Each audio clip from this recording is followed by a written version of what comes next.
most black men with money marry black women. They're not like out here going, boy, what a terrible set of options there are out here. You know, they're like, I found a black woman who's good enough for me. She talked just enough for me. She make just enough for me. Like whatever that means, right? Like we're not in such a despair. The truth is that people get married less when they have less money, and they also commit less often when they are not in a six-figure relationship, right? So that's across all races. That's not just us. There are some things that I think because so many people are historically in black communities are coming from also poor communities and immigrant communities. Sometimes I think we think it's coming from our culture when in fact it's like if you were to go somewhere else you would feel totally different about it. Like if you go to most people who are from the South who have large families from the South, right? They know people who are married and been married. Now, I'm not saying those marriages are healthy. I'm just saying they know people who stay together and it's not about the fact that the woman's using the man or the man's using the woman, right? And I think in the black community, we don't give ourselves enough credit for the fact that we're better at maintaining close relationships and family than most other cultures are, right? And that's Can we in talk about that? Because I've actually never heard that statistic. I actually so disagree, by the way. and I mean, you But can, we're gonna You can talk about. argue with the right? numbers. You can, Well, you you know, disagree about what? but I mean, it's like for We're better example, than at all maintaining cultures. at most of the cultures in this country, Oh, right? in this country, okay. So when it I comes don't to in like worldwide. other comparisons of other groups of people in this country, poor people, particularly black people, and hemispherically, I actually mean that Southern. in the hemisphere, I mean like Brazil, Oh, okay. Dominican Republic, Puerto Rico, here, African-based cultures, right? We need each other.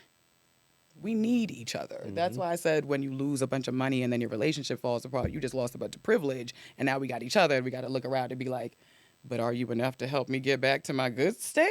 Like maybe you're not. Like maybe you gonna mess up my whole plan for myself. A lot of us know that we grew up in communities with chosen family.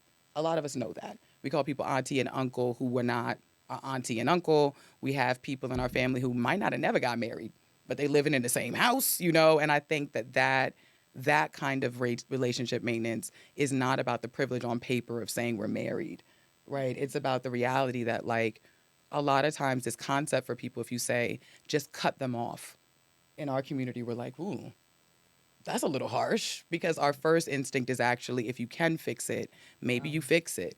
And even though it might seem rude to more privileged people that you're direct, it's a good social skill to tell people what you need and what you think. Or because otherwise we're walking around and I don't like you and you don't really know it and you're not really sure what to do about that. Like most of us who have ever been in an office know it's uncomfortable to not know if people like you or not. It's like, is this real?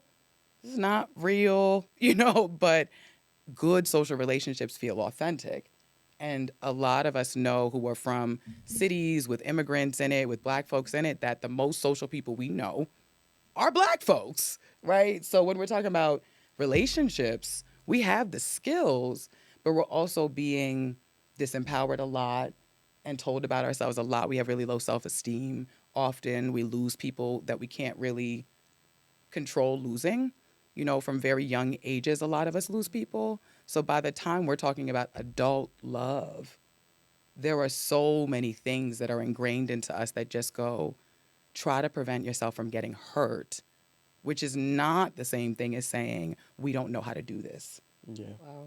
You know, and I was actually having a conversation about something like this yesterday, and I was saying people have become so naive to life, or if not naive, but dismissive to life, that they only want the good out of everybody. We're not realizing that there's gonna be a bad, and it's inevitable. I don't know what that bad looks like. I'm not saying you have to deal with it and tolerate it, but what I am saying is that when you experience bad with the person, that doesn't necessarily mean it has to be over, which is kind of maybe my programming as a black man born and raised in America of trying to fix things. But I also see it as that's the reality. If I fight with Aaron today, I might not be mad tomorrow. So why am I still holding on to it? I might. Yeah, but like I You definitely can hit me will. next week. okay, well then we wait the week. But I feel like people be trying to be so tough for this one thing. Oh nah, red flag, cut off. But I'm like, wait, hold on, time out. How did you contribute to this? Did you contribute, if how? You know what I'm saying? And how can you get over this part? And is this really that monumental? I think we We're out here trying to seek a perfect partner without any trouble, any cause, any struggle, and really any willingness in case any of these things do transpire in the near future. Well, can I ask you a question? Yeah. When you make this statement, are you including people who may cross a boundary with you, like a boundary that you've set, for your mental and physical wellness or whatever, and they cross that boundary? Do you agree that it's okay to like red flag, cut them off, versus trying to work through that? If I keep it specific to what you're saying, and just want to reiterate it, make sure I'm not going off track. If you set a boundary and somebody crosses it and they break it, right? Obviously, there are different severities. So I'm not saying all boundaries. But let's say if I said, I don't know, let's use an example. Don't throw my clothes away, right?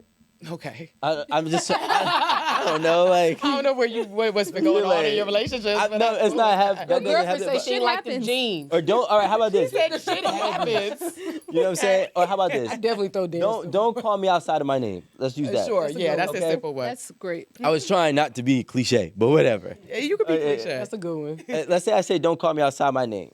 And because usually, not all the time, but usually there's always a cause and an effect, right? So there's an action and a reaction. So if maybe I had a boundary that maybe I did not disclose to you, and then, you did it to me without knowing, and I called you outside of your name.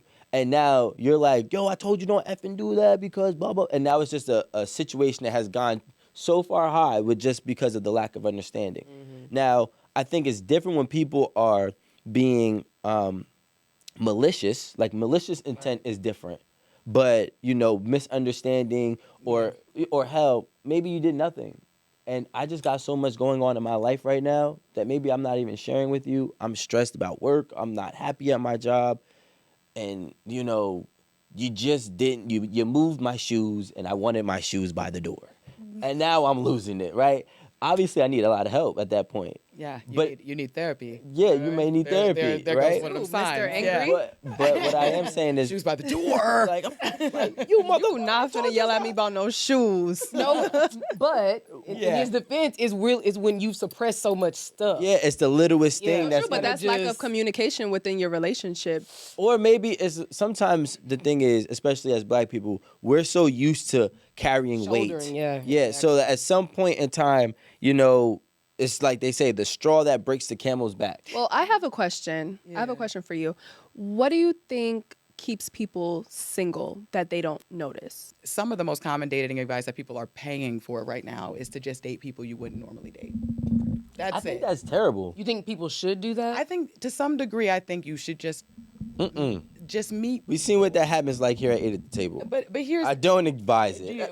but I mean, what you've been meeting people casually? It's been No, we've been exploding? seeing we've been seeing events, all types of stuff. I guess here's the thing. We meet a lot of people. At this point, dating apps are just as random as like being at a bar and having somebody walk up to you. Most people are on dating apps. It's not like you're finding some select, few people on these dating apps. So when you go on dating apps, you're also dealing with a bunch of people who are looking through a bunch of people, right? And so it dehumanizes an experience that's not really how you would normally go about evaluating people. And this is what I mean about friendship.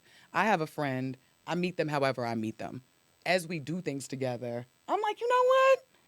I like the way you think. I like the way you move. I like the way that you do stuff. It's through these shared experiences that we get to know our kind of system, the way that we affect each other. You don't have to be perfect to be in love and have a good relationship. In fact, you don't even have to be exactly the same. You can have a lot of things that are not the same. I think that's the problem with dating apps, Yeah. I saw this thing on Twitter yesterday. It was really bizarre. So these two people, they met on a dating app. And before they planned their first date, she asked the guy if he didn't mind filling out a questionnaire that she had set up. That's dope. How many questions are we talking It was about, I That's think what it we was 20, it was 26 questions. She created this questionnaire herself. It started off pretty generic questions. What's your favorite color? Regular shit, What's right? your size? Then it kind of, and then it got a little weird. Like it was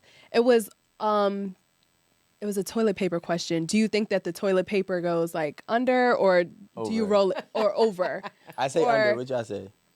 I'm not a preference Under? person with the toilet I paper. used to be. Nah, I'm preference. I used to be No, weird I'm about it. meticulous. Now my husband. It I gotta know be a lot under. of people have preferences on it. I be feeling weird when I put my toilet paper roll on. If I gotta go this people are way gonna for come it, in I'm gonna and be judge tight. me. no, yeah, I don't do that. Anyway. Under, So, yeah. and then Let there me- was like a question about like if you had a homosexual child, like how would you handle it? Just real personal questions. Oh wow. And I think that's dope. after going through the questions, he was just like, "Yeah, absolutely not. Like I'm not answering this because it's like you're going to determine whether we go out or not based on how I answer these questions."